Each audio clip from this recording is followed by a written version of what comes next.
Welcome to the iKnowBadeaux podcast. Hey everybody, and welcome to the iKnowBadeaux podcast. Coming at ya from the local 218 studios. I'm here with my brother. Like shaking hands with a turkey. You are one pathetic loser. Now that we've got the video going, I am enjoy popping Scott's stupid face on the screen every time that happens. Aggressive. Makes it much more enjoyable for me. Anyways, over there to the Councilman Gabe Johnson. How are you? It's been a while. It has. What you been up to? My daughter came home from college for a couple days to vote for me last week. And we went and ate at the local 218. Yes. So that was fantastic food. I recommend their wedge salad for lunch every time. Wedge salad. So I'm gonna say this. I first time I saw wedge salad, I was like, you're just messing around. Like that's not real. That's just lazy. And then you actually try it, and you're like, okay, that's actually pretty good. It's pretty good. There's no reason to cut the lettuce up. No, it's just the blue cheese dressing. You just spoon that in. Yeah. I enjoyed that as well. Shout out to the sponsor, as always. I think we're going to head down that way as well. We've got Callie's dad is coming into town from Texas, and so we're probably going to hit up the local 218. That's kind of tradition when he comes into town. We head that way. So, nice. What else you got going? You know, your brother owns a pizza restaurant. We go to the pizza restaurant. We'll Jesus. In other news, your brother has a podcast that needs sponsoring. Yeah. Christ, let me pay the bills.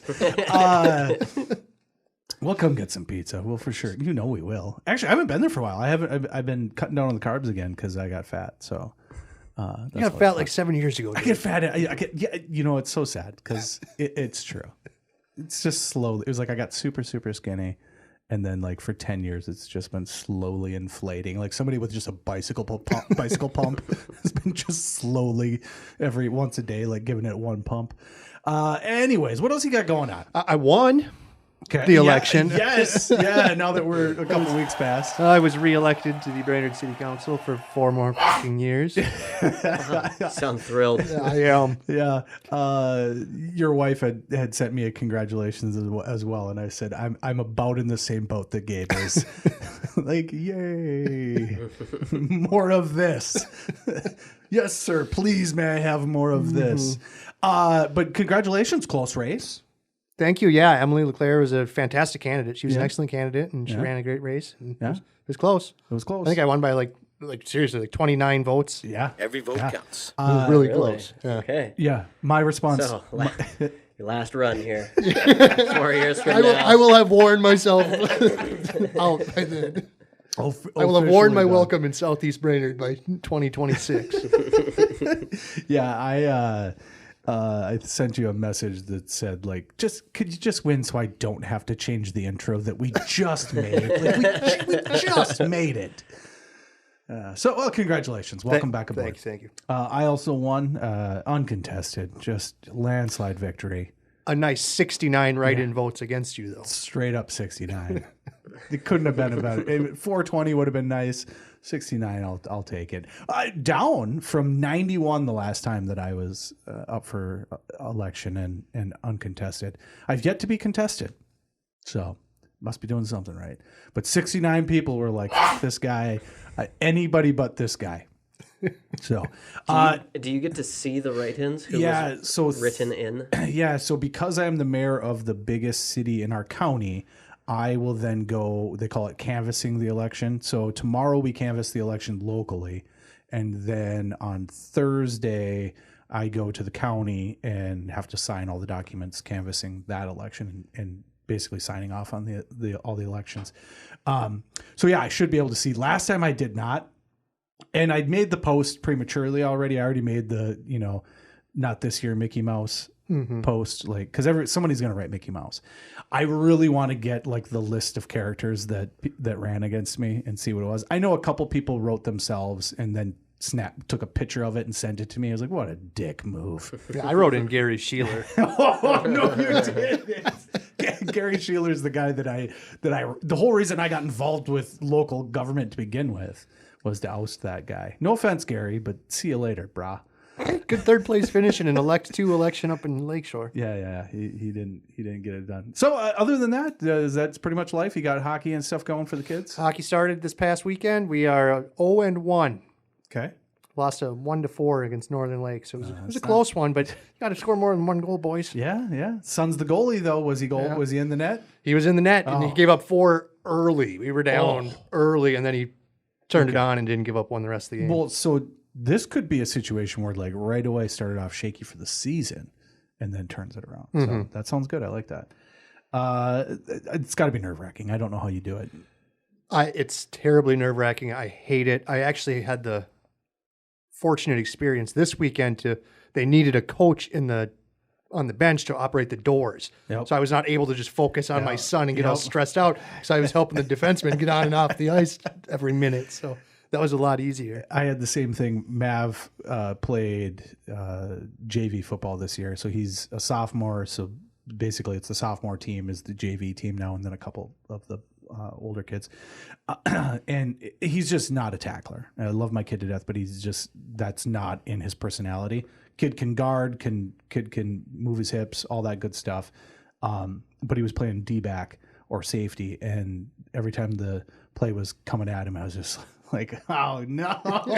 It's like watching a puck go through his legs. Just no.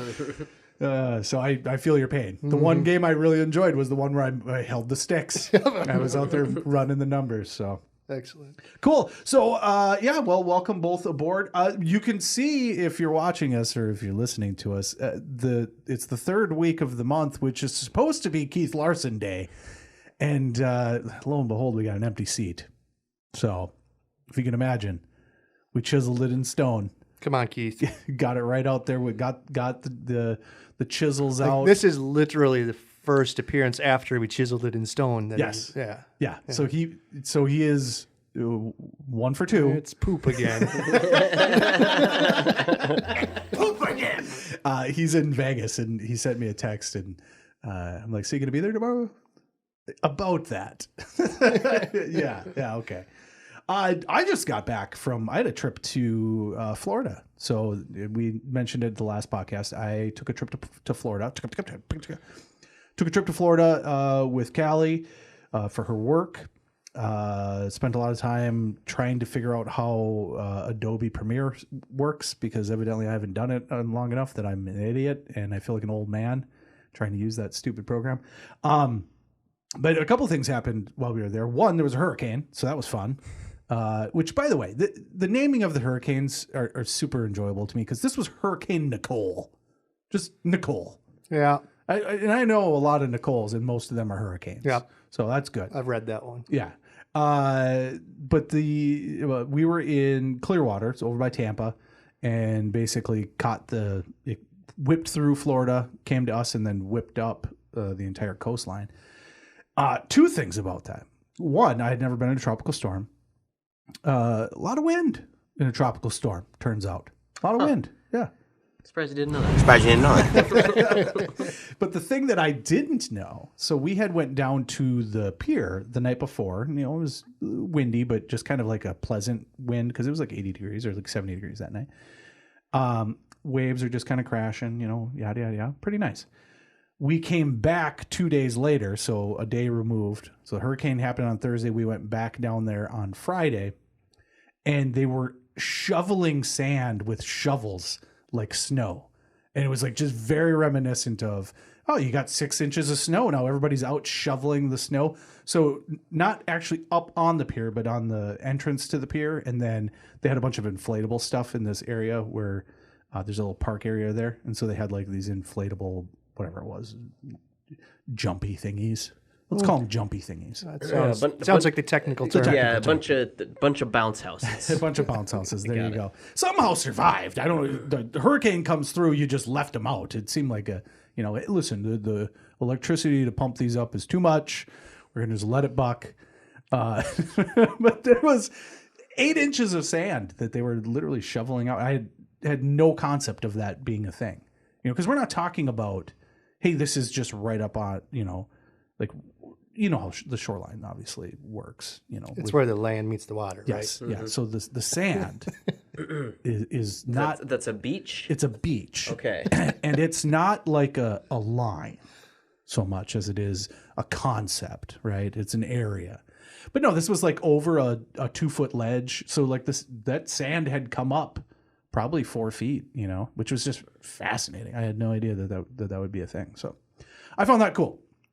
Other thing, okay, 3-hour trip to Florida from where we live. So I watched Godfather 1 on the way down there. Except for the last 7 minutes. No, because by the time you get started, you dick around as planes are. You dick around and then you dick around once you get there as well. Because I'm not a get up in the aisle guy. Are you a get up in the aisle guy? No. Who are these people that are getting up in the aisle? If I'm not moving, I'm not standing up. On the way back, there was a guy that got up from the back and like he did the thing where he's like, I'm going to skip all these people and hightail it to the center of the plane and then stood there for 30 minutes. Like, I ain't standing anywhere for 30 minutes. I'm going to finish my movie. Anyways, Godfather 1. Pretty good. Enjoy it. Godfather 2, pretty good. Enjoy it. A little weird when boobs pop up on the plane and you're, sitting in an environment where there's children and stuff. It's interesting that it happened. However, so on this plane, there are 3 seats because we're not classy. We're just in, with the old schmucks in the back. 3 seats. I'm in the middle seat. There are obviously seats in front of me, right? 3 seats. I can see 2 screens. One is a kid. The other one is an adult. And on the way there, the guy watches Black Hawk Down, right?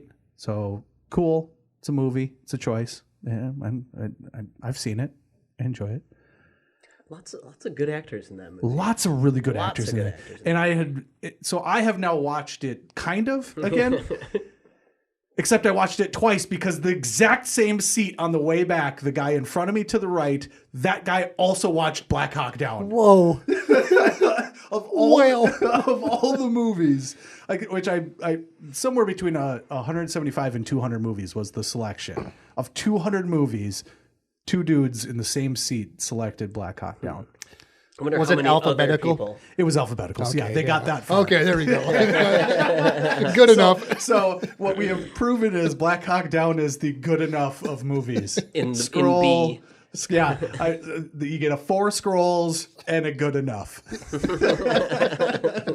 So yeah, that was actually literally the highlight of my trip. Is when that dude started watching. I was like, is that fucking Black Hawk Down again? Anyways. That is very interesting. That lacks canny. Don't tell Scotty, he does the news. Hello Fresh. Heard of it. Yes. Accused of using coconut milk obtained from monkey labor. Good on ya. Yeah. Oh, this is actually great. HelloFresh uses coconut milk obtained from monkey labor in Thailand, according to allegations from the People for the Ethical Treatment of Animals, which is calling for a boycott of the meal delivery service.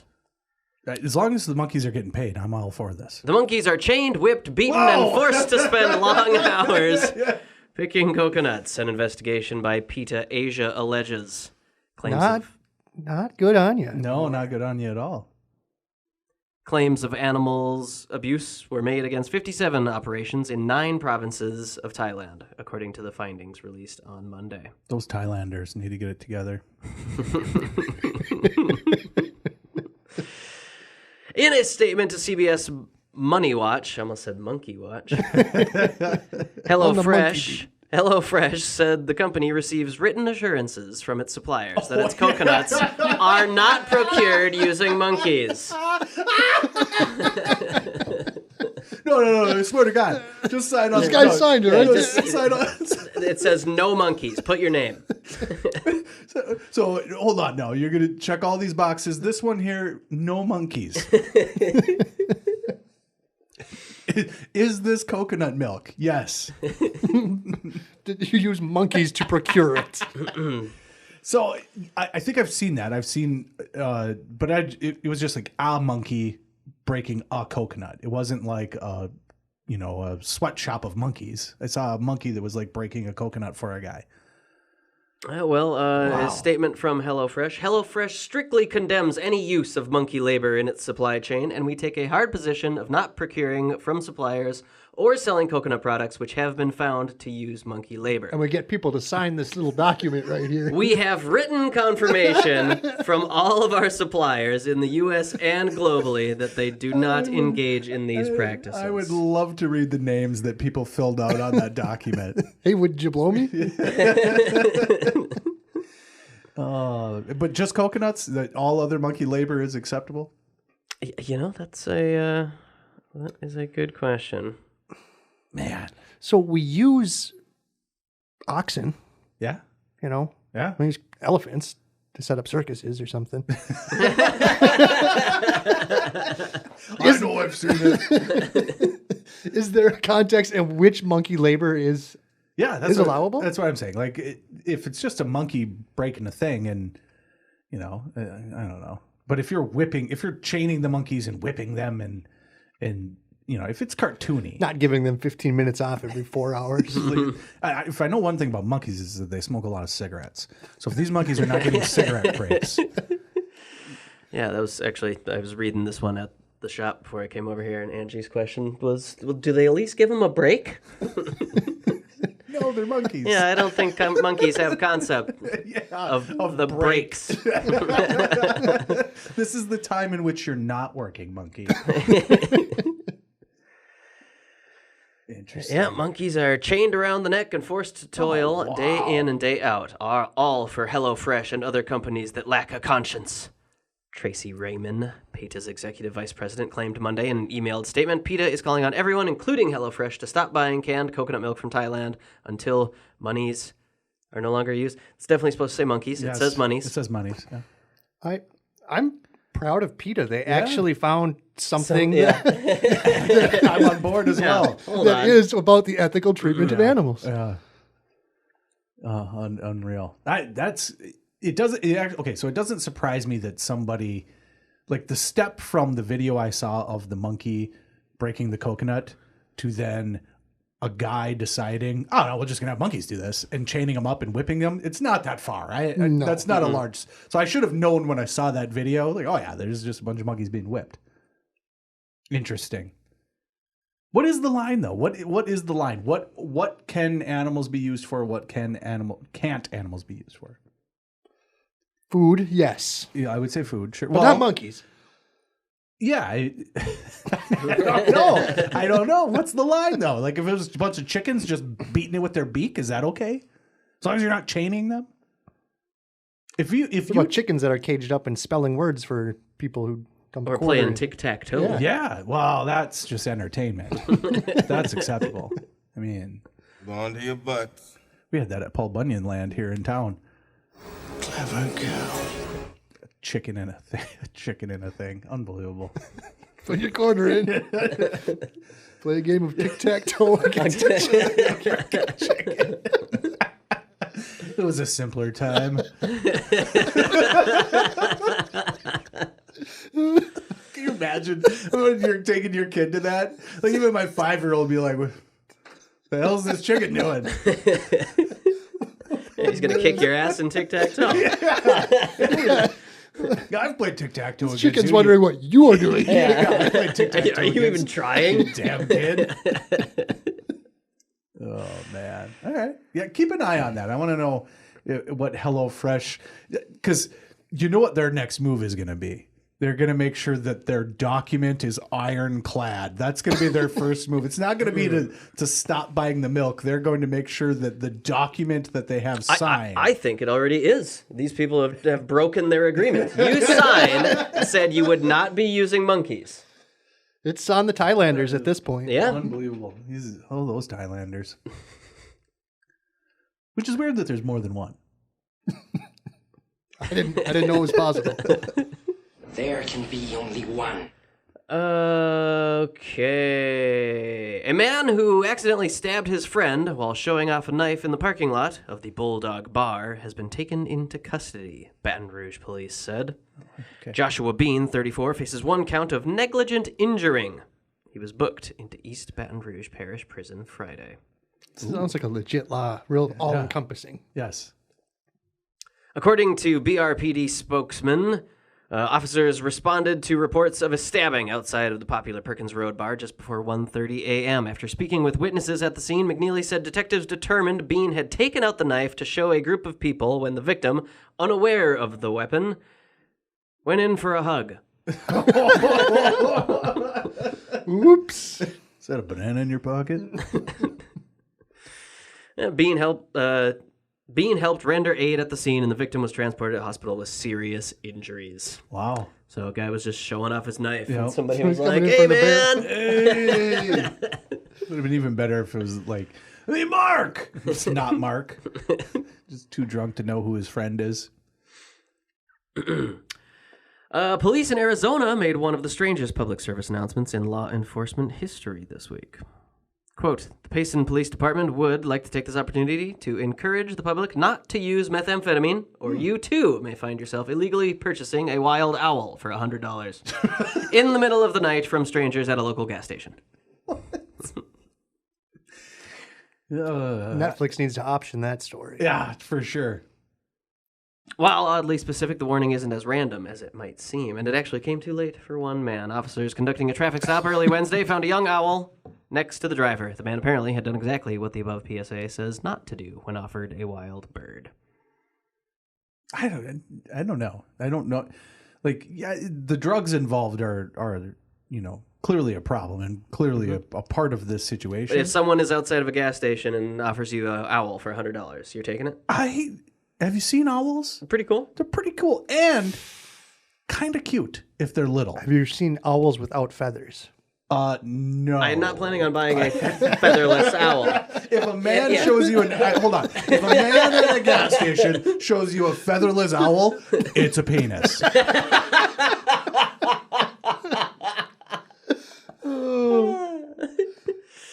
That's a penis. I'm going to say no. I wouldn't buy one with or without feathers. I don't know. They're very cool. Like very cute, very cool, kind of cat-like. I might do. It might be worth Yeah. $100. Not to like say that I'm going to keep this owl, but I might take it, have it for a little bit, and then immediately turn it in and be like, "Hey, I bought this owl for $100. Yeah. I know I'm not supposed to have it, but I bought it." I also know that guy's not supposed to have it because Yeah. he's going to start Yeah. cracking open coconuts. Unbelievable. Put this owl to work in the pizza shop. Just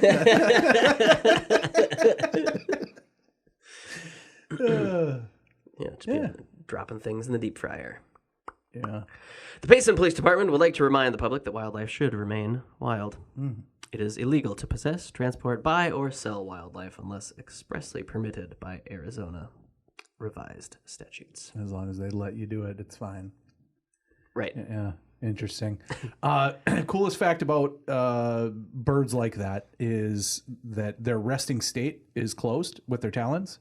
So their talons are naturally closed, and then their muscles actually open them up. So when they're sitting on a perch or when they're grabbing prey, they actually let go of their muscles, and that grabs the prey or the perch. Very interesting fact. Surprised I didn't know that. That's what we're here for. So I want to go back to the dead guy in the car. Did he do that after the PSA was announced? Sure sounds like it. Or did he do that and then they sent out the PSA? I'm assuming that it happened after, or maybe that it happened before the PSA, but the way it was written sure sounds like just a reminder, as we've been saying. Like this had to have happened at least twice, right? Yeah. Yeah, there can't be a single issue where you're just like, hey, don't buy that owl. Yeah. I believe it was a single issue. It was just unacceptable. They just pulled this guy over and he had an owl in his passenger seat. Yeah. That's less likely than Black Hawk Down twice. Yeah.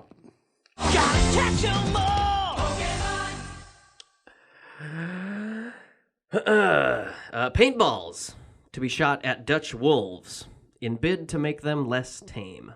As is, of course, the tradition. The Dutch Tame wolves. The Dutch are weird. Why? They want their kids to get attacked more. Well, there are fears that wolves are becoming so unafraid of humans that they could become a serious danger.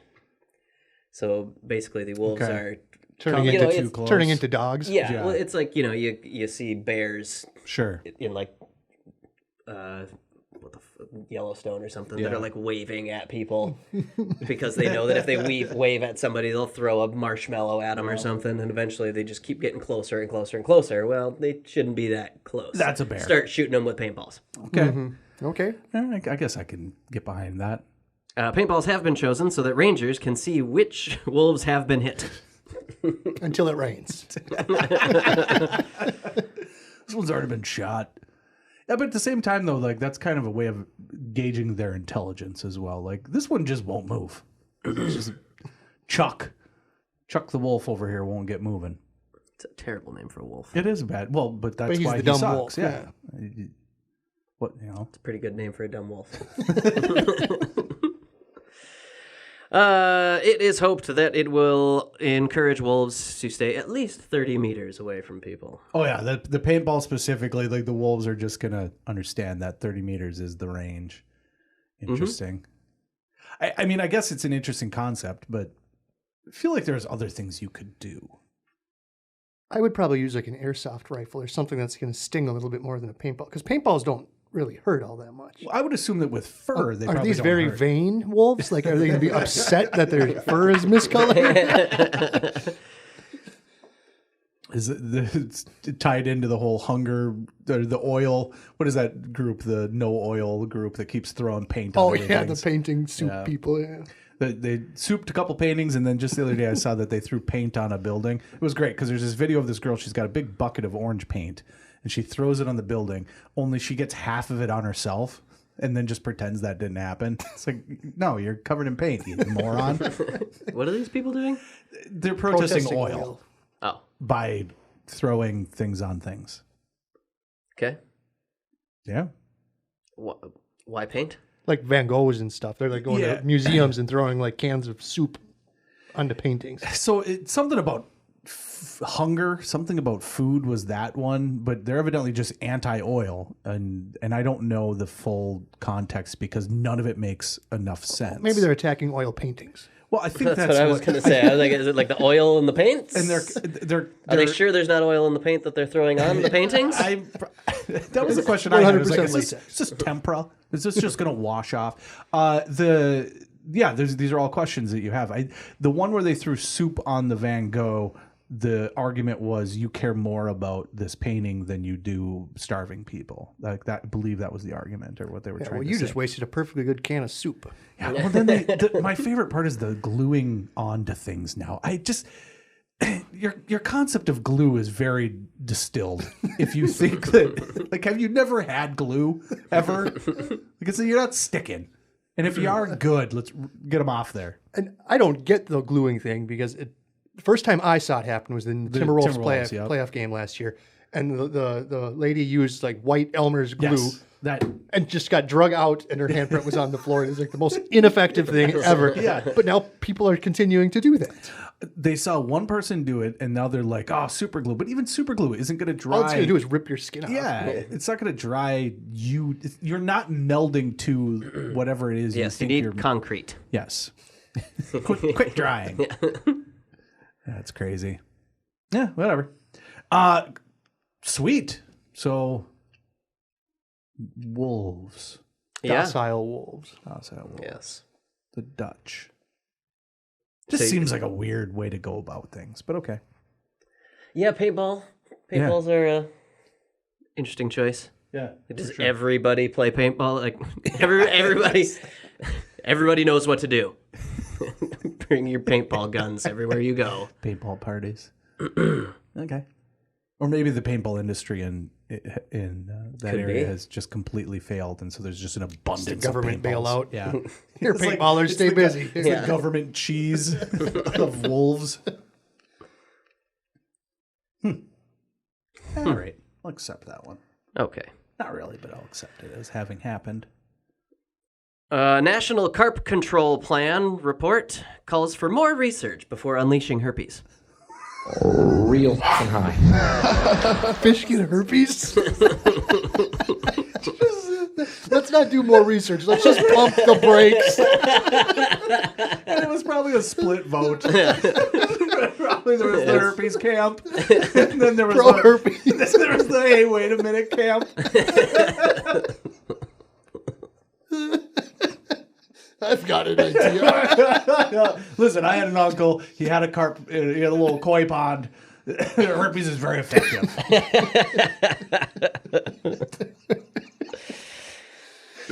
Something fishy for sure. What the hell? Okay. More research is required before a decision on whether to release the carp herpes into Australian waterways is made. I think we have enough research. I think it's a bad idea.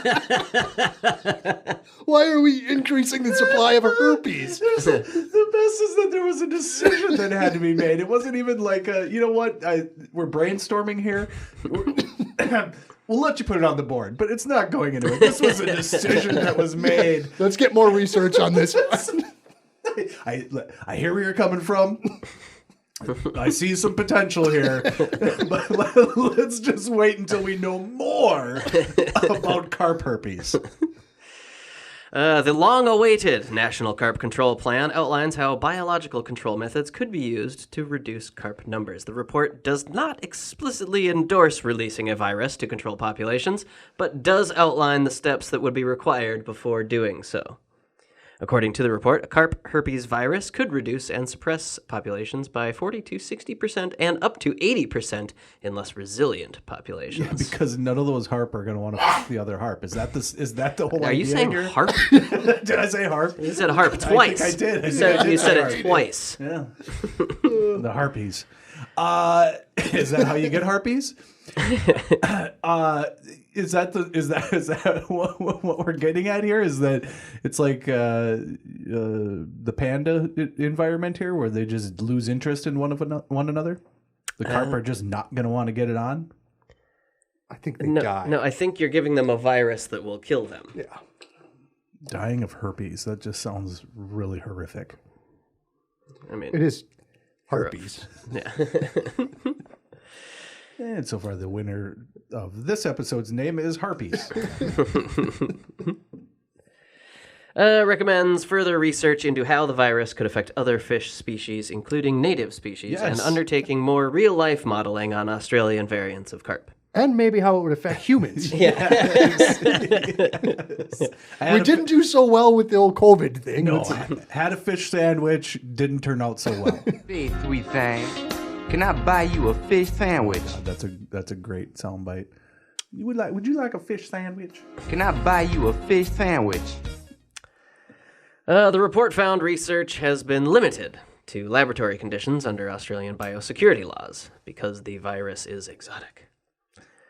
Concerns remain around impacts on water quality from decomposing fish, how long the virus would remain effective at killing carp, and whether it could infect native fish populations. Yeah. Duh. There will also be no immediate public consultation on the report. You don't want a fish sandwich? Well, yes, there will. They're just not going to take it. Yeah. Roads? Where we're going, we don't need roads. People are crazy. That's great. And why herpes? I mean, why not go all the way to AIDS or something that's important? These are good questions. These are very good questions. You just stopped with the mouth sore. That poor fish has been humiliated to death.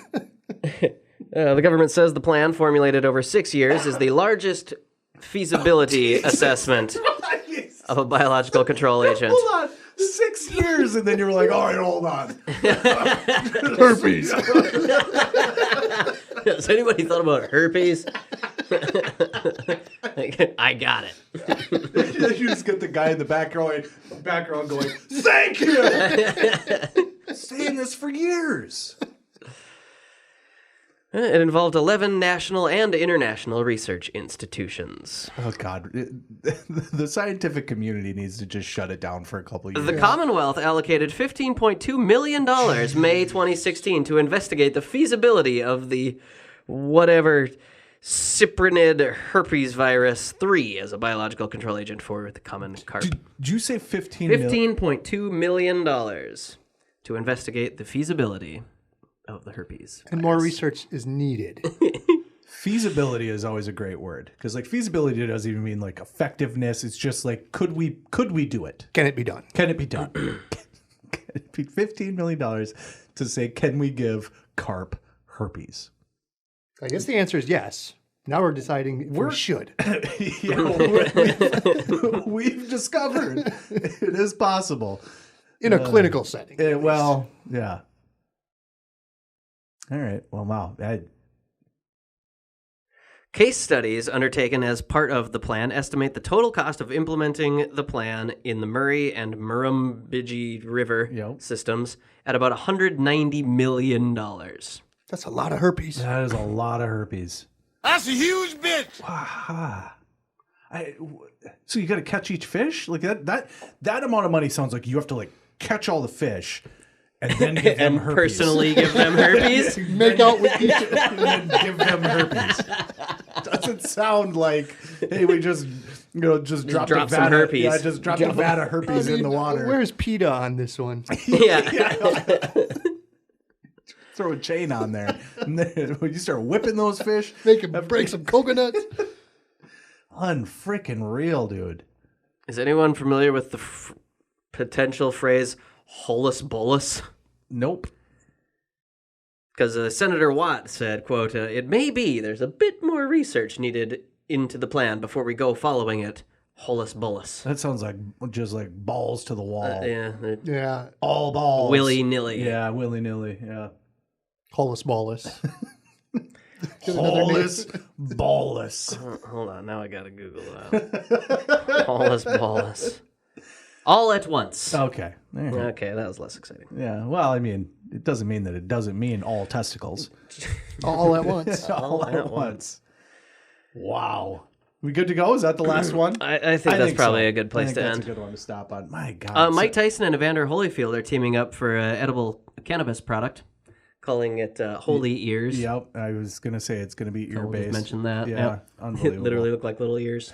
Little ears you can bite off to get high. Which one of them came up with that idea? Oh, Tyson for sure. Tyson came up with it, and Holyfield's like, and he was like, I think he was just like, yeah, why don't we get Evander in on this? Well, it's a better idea. You might because you don't want to get the lawsuit afterwards. Yeah.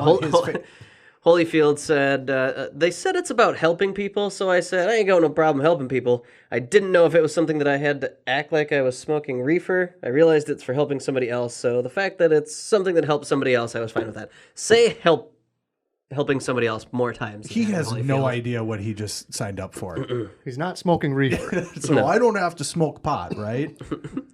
But other people are going to be okay. That's great. He has no concept as to what they are asking him to do. They're asking him to take a photo next to Mike Tyson a couple times. Yeah, that's what happens when you get punched in the head that many times. All right. Thank you for the news there, Scotty. Yes. That was great. That was very heavy on the animals this week. What we have, I guess. Yeah, it's pretty much all. Actually, wolves, monkeys, and fish. You know, it was, and the other story was an owl. It was an owl. Oh, the owl. It was all animals. I guess those are the ones that jumped out at me today.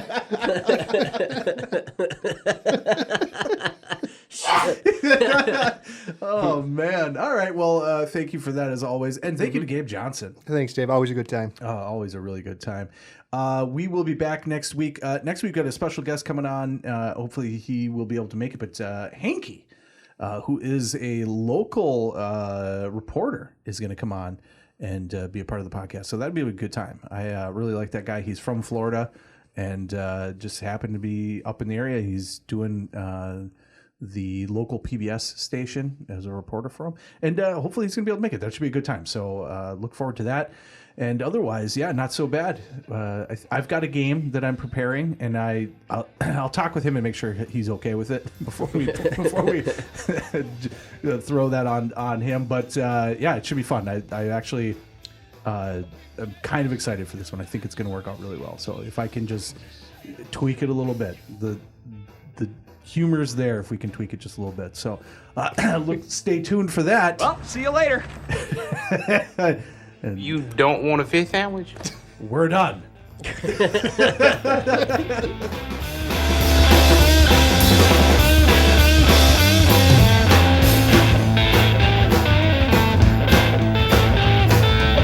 yourself, you're not to miss it, Jesus.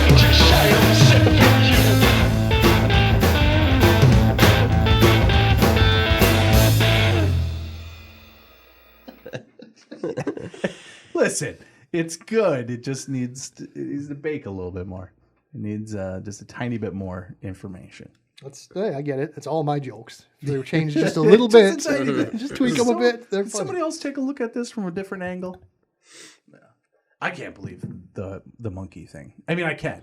I can. I can fully believe the monkey thing. My favorite is that it's such a well-known problem that it's in their written contract that you will not use. Every single one of them has to say that they're not doing it because it is that prevalent. Yeah. Fascinating. I had no idea. And like I said, I saw that video where the monkey is cracking open the coconut, and it was just cute. Because he did 2 of them. He didn't just do 1. He did 2 coconuts. I was like, oh. Was he working fast enough? This was clearly the video of no, this is a free range monkey. He just cracks the coconuts on his own. And then shut the video off, and then he's whoosh. You will go to sleep, or I will put you to sleep. The chain around the neck is what really sets it apart. You didn't do the leg shackle or anything. You put the chain around the neck is... Yeah, it's called a collar. Well, I understand that. Well, they give them nice collars. I get that. They put them on a leash. You're probably right. I guess PETA did a good job of selling me on they're chained around their necks. Yeah, so are my cats.